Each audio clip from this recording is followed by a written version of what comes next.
আসসালামু আলাইকুম, welcome back to my new blog. আমি আছি এখন খিলক্ষেত উত্তরপাড়ায়। এদিকে যদি আপনি দেখেন, এদিকে আপনার হলো এই সোজায়, এটা হলো আপনার এয়ারপোর্ট। এদিকে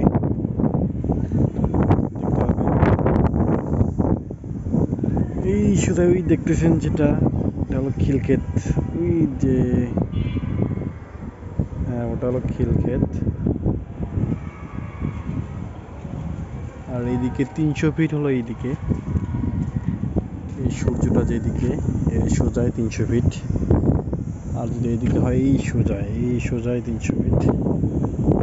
রাতের রাতের মধ্যে মানে ঢাকাটা আপনার অন্ধকার নেই।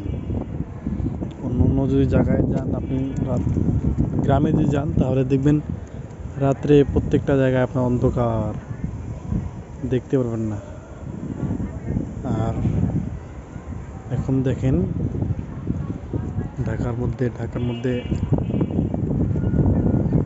আলো, চারদিকে শুধু আলো, ঘরে ঘরে শুধু আলো, শুধু আলো।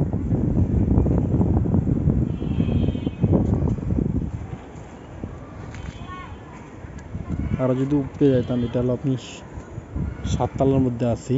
আরো যদি উপরে যেতাম আরো দেখতে পারতেন, আরো আলো আলো আলো, চতুর্দিকে শুধু আলো আলো। আসলে বর্তমান ঢাকার মধ্যে প্রচুর পরিমাণ গরম পড়ছে, প্রচুর।